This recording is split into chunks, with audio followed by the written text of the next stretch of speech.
सभी को सच्चा है। बाप पूत की एक नारी, एक माय बियाई, ऐसा पूत सपूत न देखा, जो बाप ही चीने धाई। तो ये कबीर साहिब जी कहते हैं कि पिता और पुत्र की एक ही नारी है और एक ही माता ब्याई है, लेकिन कोई आज तक ऐसा पुत्र नहीं देखा जो सपूत, ऐसा नहीं देखा जो माता को तो पहचान लेता है लेकिन पिता को पहचाने। पिता को कोई नहीं पहचान पाया। तो ये दोहा कबीर साहिब जी ने जब कहा, जब सत्संग में वो लोगों को उपदेश दे रहे थे, तो लोगों ने पूछा कि प्रभु आप जो इतना सारी चीजें बता रहे हो, माया से बचें, लेकिन ये माया से बचे कैसे? हमें तो यही नहीं समझ में आता है कि ये माया कैसे क्या करती है, कैसे समझें इस माया को। तो कबीर साहिब कहते हैं अपने बीजक की प्रथम रमैणी में कि अंतर ज्योत सबद एक नारी, हरि ब्रह्मा ताके त्रिपुरारी। कि तुम्हारे अंदर में जो ज्योति स्वरूपी है, जो शब्द स्वरूपी जो परमात्मा है, वो सभी के हृदय में विराजमान है। और इसके साथ साथ एक नारी भी है, वो नारी है माया। ये माया उस परमात्मा की रचना शक्ति है और इस माया के कारण ही ब्रह्मा विष्णु शिव इनकी उत्पत्ति हुई। यही माया है जिसने आगे इन्हीं ब्रह्मा विष्णु महेश के द्वारा अनंत अनंत स्त्री और पुरुष, नर और मादा की उत्पत्ति करी। ते तिरिये भगलिंग अनंता, तेव न जाने आदि न अंता। और जिन्हें उत्पन्न किया वो भी अपने आदि और अंत को नहीं जान पाए और ना ही उस परमात्मा को जान पाए कि किसने उन्हें उत्पन्न किया है। यही माया का खेल है और इस माया का प्रभाव बहुत ही बड़ा है। विधाता ने इस सारे ब्रह्मांड को बनाया है, इस चराचर जगत को बनाया है। कैसे बनाया है कि बाखर एक विधाते कीन्हा, 14 ठहर पाठ सो लीन्हा, हरिहर ब्रह्मा महंतो नाओ, तीन पुन तीन बसाव लगाओ। कि जो पंडित लोग कहते हैं 14 भुवन 14 लोक, बोले वो कहीं बाहर नहीं है, वो सब कुछ आपके अंदर ही है। आपके इस शरीर को, बाखरी का अर्थात बाखरी कहते हैं तालाब, पहले बाखरियां बनाई जाती थी, तो बाखरी जो है ये एक बनाया किसने? विधाता ने, जो कि ये शरीर है।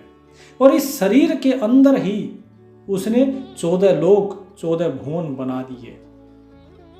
ये सारे 14 लोक 14 भुवन ये पहले मैं बता चुका हूं, जो सत्संग था कि कर नैनो दीदार वो पिंड से न्यारा है। इस शब्द के अंतर्गत मैं पहले ये चीज बता चुका हूं।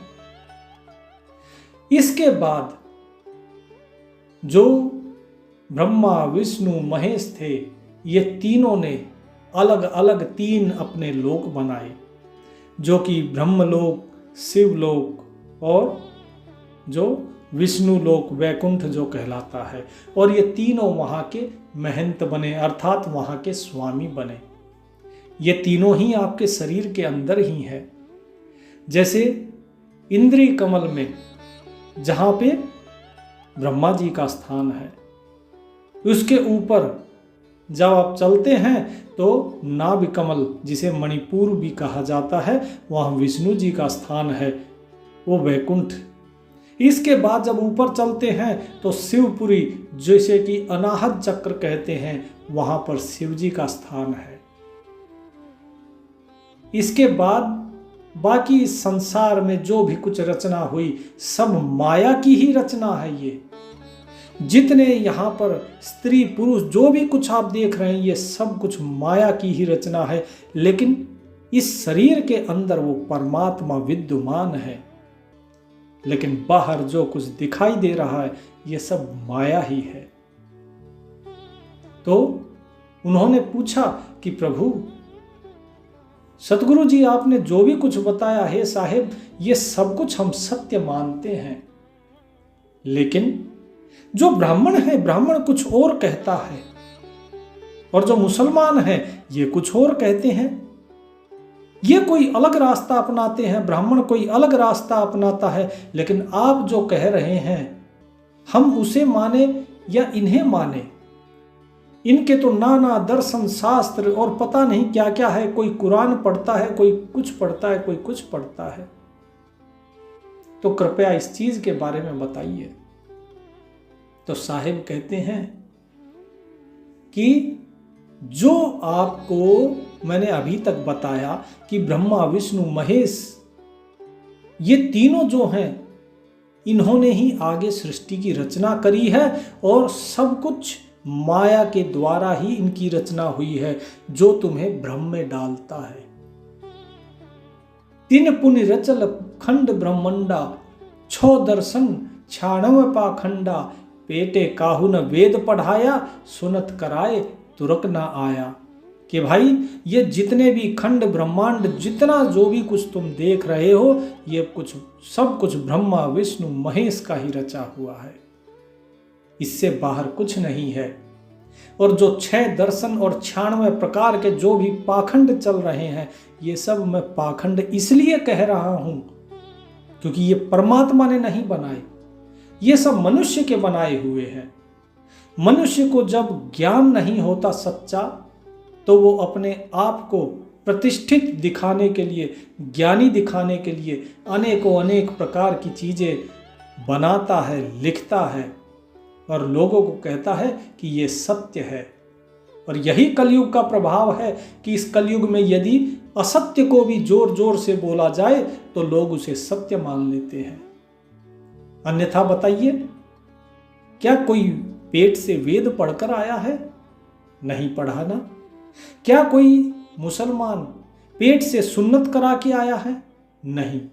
जब परमात्मा ने ना किसी को ब्राह्मण बनाया, ना किसी की सुन्नत करके उसे मुसलमान बनाया, फिर ये कहां से बने? ये सब इनका स्वयं के प्रपंच और स्वयं के पाखंड हैं। ये परमात्मा ने नहीं किए, ये तो स्वयं माया ने भी नहीं किए। ये सब व्यक्ति का, इंसान के स्वयं के पाखंड हैं। नारी मोचित गर्भ प्रसूति, स्वांग धरे बहुते करतूती, तहिया हम तुम ये कह लोहू, ये कह प्राण बियापे मोहू। कि भाई जो नारी है, नारी गर्भ धारण करती है और प्रसूति के द्वारा बालक का जन्म होता है, और वही बालक बाहर आके बड़ा होके अनेक प्रकार के स्वांग रचता है, पाखंड रचता है, बहुत तरीके की करतूत करता है। और इसीलिए ये सारे जो पाखंड हैं, ये सब कुछ इसीलिए है क्योंकि स्वयं अध्यात्म में चल के उस ज्ञान को प्राप्त करना बड़ा ही कठिन है। इसलिए इन लोगों ने ये सब पाखंड रचे हैं। तो ये साहिब यहाँ पर स्पष्ट करते हैं और कहते हैं कि तुम्हारे और मेरे अंदर क्या एक ही जैसा लहू नहीं है? तो बताइए, अगर दोनों के अंदर एक ही जैसे प्राण है, मेरे अंदर भी और तुम्हारे अंदर भी, और लहू भी एक ही है, रंग भी एक ही है, तो तुम्हारे और मेरे बीच में ऊंच नीच कहां से आया? ब्राह्मण और मुसलमान, वैश्य शूद्र, ये सब कहां से आ गए? ये सिया सुन्नी, ये सब कहां से भेद आ गया?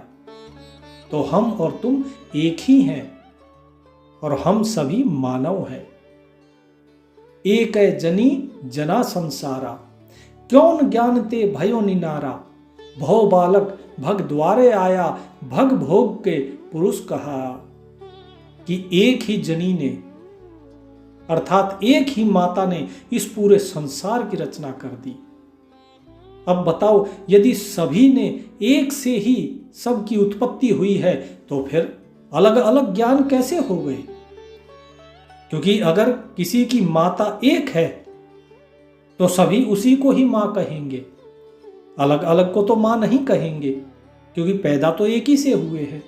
फिर ये कौन सा ज्ञान है जिससे ये सब अलग अलग हो गए? तो ये ज्ञान नहीं, ये पाखंड है, ये अज्ञान है। इस भव सागर में जब बालक पैदा होता है तो कहाँ से आता है? योनि से पैदा होता है और उसी भग को अर्थात योनि को भोग कर ये पुरुष कहलाता है। लेकिन ये स्वयं को कहता है कि मैं पुरुष हूं, लेकिन पुरुष तो वो होता है जो पुरुषार्थ करता है। पुरुष कोई ऐसा व्यक्ति नहीं हो सकता जो पुरुषार्थ ना करे, लेकिन इंसान स्वयं को पुरुष कहता है, जबकि उसका किया हुआ होता नहीं है। होता तो वो है जो प्रभु का किया हुआ है। इसीलिए केवल प्रभु ही पुरुष कहलाने लायक है, अन्य कोई भी पुरुष कहलाने लायक नहीं है। इसीलिए आप अगर देखेंगे तो वाणी में बार बार आपको ये समझ में आएगा कि स्वयं को जितने भी भक्त हैं वो स्वयं को प्रेमिका बताते हैं, और प्रेमी किसको कहते हैं? परमात्मा को। कभी परमात्मा को वो प्रेमिका नहीं बताते, क्योंकि वो पुरुष है जो पुरुषार्थ करता है।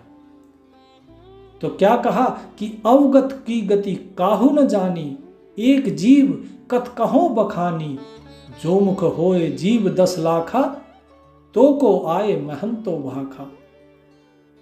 कि सब स्वयं को कहते हैं पुरुष, लेकिन उस अवगत को कोई नहीं जान पाया, उसकी गति को कोई नहीं जान पाया, उस परमात्मा का कोई पहचान नहीं पाया, जिसकी महिमा मैं इस एक जीव से क्या बखान करूं। यदि 10 लाख जीव भी अगर मेरे मुख में होती तो भी उसकी महानता बखान करने के लिए कम पड़ जाती। तो कबीर साहब कहते हैं कि भाई ये जितने भी चीजें तुम बाहर देख रहे हो ये सब प्रपंच है, ये सब यहाँ के व्यवहार है, इस संसार का व्यवहार है, और इस संसार का व्यवहार संसार में ही रह जाएगा। कहें कबीर पुकार के ई लेऊ व्यवहार, राम नाम जाने बिना भवबूढ़ मुआ संसार। कि एक उस राम नाम को अगर नहीं जाना तो ये सारा संसार इसी भवसागर में डूब जाएगा, कोई पार नहीं उतरेगा। क्योंकि इसके अलावा बाकी जितने व्यवहार हैं ये सब तो सांसारिक हैं, ये इस संसार के हैं, ये लौकिक हैं, पारलौकिक नहीं है। तो जो भक्त जन थे उन्होंने पूछा कि साहिब आपने बताया कि एक अकेली माया ने इस सारे संसार का विस्तार किया, जो पाखंड है वो हमें समझ में आए, लेकिन एक ने ही इस सारे संसार का विस्तार कैसे कर दिया?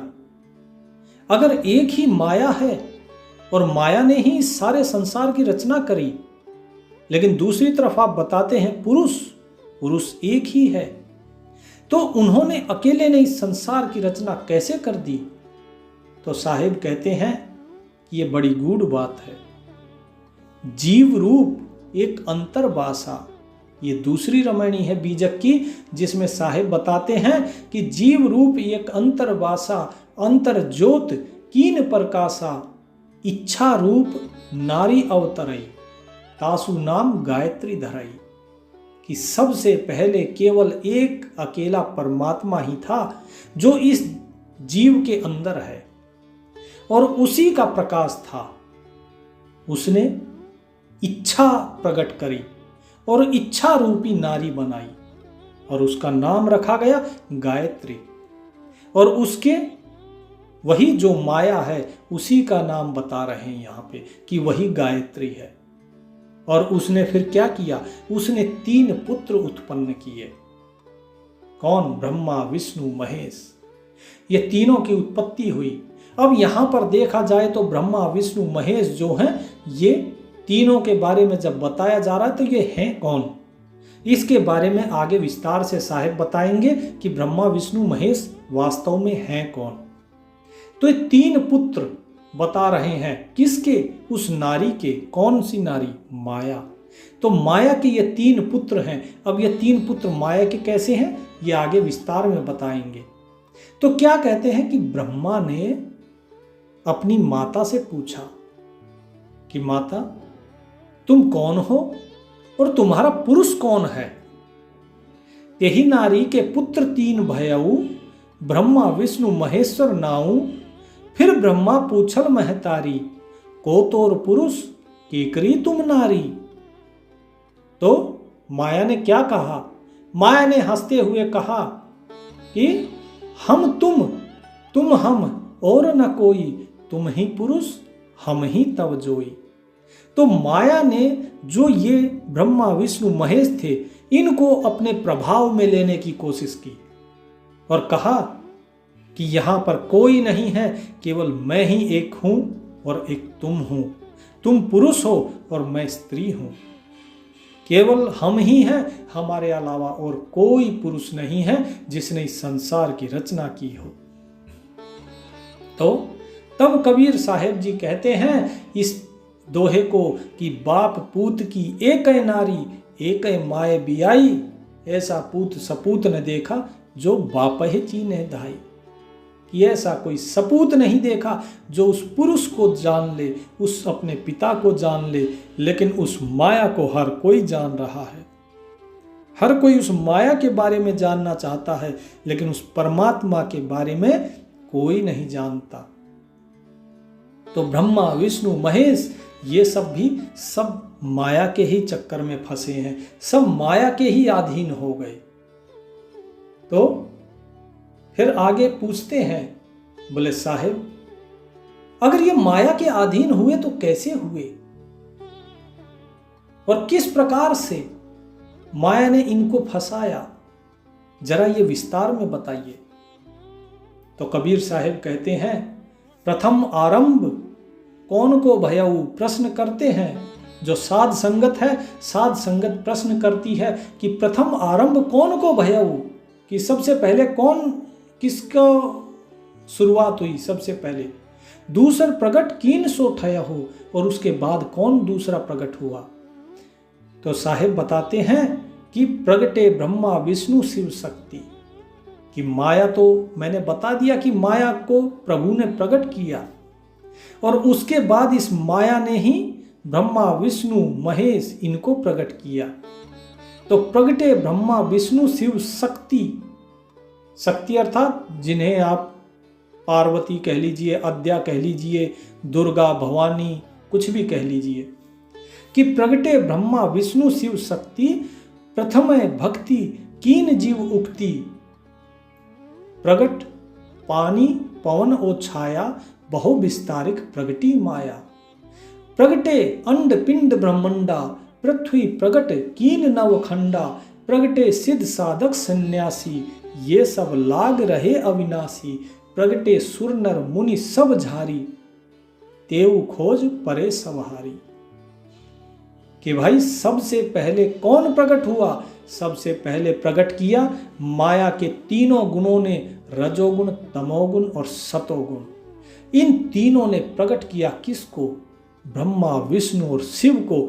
रजोगुण ब्रह्मा कहलाए, सतोगुण विष्णु और शिव जो है वो तमोगुण कहलाए। अर्थात माया के तीनों गुण जीव ने जब ओढ़े तो ये तीनों गुण जिस जिसके पास प्रधानता थी वो ब्रह्मा विष्णु और शिव कहलाए। इसके बाद फिर भक्ति प्रकट की। इनके अंदर जो जीव है भक्ति प्रकट की, और भक्ति किसकी, परमात्मा की। और इतना ही नहीं, इसके साथ ही इन्होंने बहुत प्रकार से अपनी माया जो है उसने प्रकट करी। जो माया थी उसने अपने बहुत से रूप प्रकट किए, क्योंकि जब ब्रह्मा विष्णु महेश माया की बात में नहीं आए, जब माया ने कहा कि तुम पुरुष हो और हम नारी, जब वो नहीं माने तब उसने अपने अनेकों रूप प्रकट किए। लक्ष्मी, गौरा और सरस्वती, ये तीनों रूप प्रकट किए, और ये तीनों ब्रह्मा विष्णु महेश को दे दी गई और कहा अब सृष्टि की रचना करो। और उसके बाद सृष्टि की रचना की तो क्या बनाया, उसके बाद पवन, पानी, छाया, ये सब बनाए। अंड पिंड ब्रह्मांड पृथ्वी और 9 खंड इस पृथ्वी के ऊपर इनकी उत्पत्ति हुई।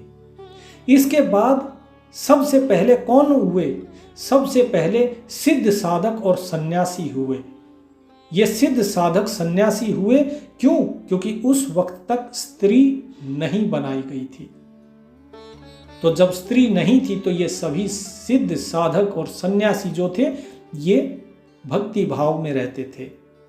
ये सब लाग रहे अविनाशी, ये उस प्रभु की भक्ति में लीन रहते थे। उसके बाद क्या हुआ? फिर प्रगटे सुर नर मुनि सब झारी, तेऊ खोज परे सब हारी। अब जो सिद्ध साधक सन्यासी थे ये तो उस प्रभु की भक्ति में लीन रहे, लेकिन उसके बाद जब देवता नर मुनि ये सब बनाए गए तो ये उस परमात्मा को नहीं खोज पाए।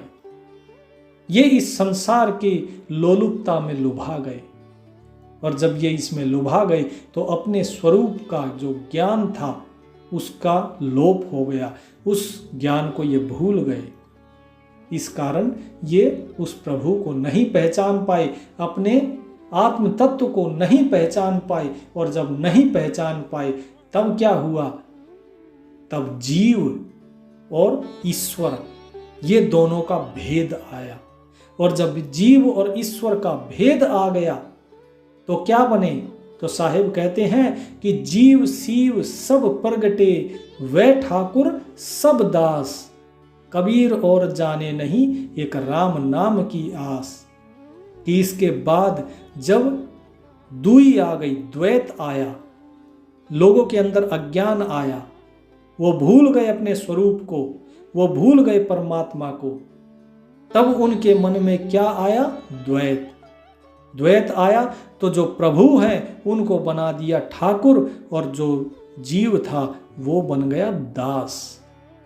तो इसीलिए यहाँ पर जो भी है वो दास कहलाता है। इसीलिए जो भी शरीर धारण करता है वो प्रभु का दास होता है। जब तक द्वैत की भावना समाप्त नहीं होती तब तक सभी दास हैं। इसीलिए सभी संतों ने अपने नाम के आगे दास लगाया। तुलसीदास, सूरदास, हरिदास, कबीरदास, रैदास, सभी दास कहलाए। क्यों कहलाए दास? क्योंकि जो शरीर है, शरीर नश्वर है, और जो ईश्वर है वो अविनाशी है। इसीलिए ईश्वर वो ठाकुर बने, और ये शरीर ये दास है, क्योंकि ये नाशवान है। तो ये सभी फिर अज्ञान के कारण इस शरीर के बंधन में फंसे। तो कबीर साहिब कहते हैं कि भाई अगर जानना है तो केवल उस राम नाम को जानो और किसी को नहीं, क्योंकि कबीर तो सिर्फ उसी को जानता है और किसी को नहीं। तो तुम भी अगर जानना चाहते हो तो एक राम नाम की आस रखो और किसी की नहीं। दूसरे किसी राम की उम्मीद मत रखो, दूसरे किसी को मत पूजो। पूजा करनी है तो सिर्फ और सिर्फ एक प्रभु की करो, और जब उसके अधीन रहोगे तो ये द्वैत अपने आप समाप्त हो जाएगा, और जब द्वैत ही समाप्त हो गया तो अपने आप तुम मुक्ति के अधिकारी हो जाओगे। इसके आगे का जो भी है, फिर कैसे कर्मकांड शुरू हुआ, ये प्रश्न पूछे तो उनके उत्तर हम अगले भाग में जानेंगे। तब तक के लिए प्रभु का नाम लीजिए। सत साहिब।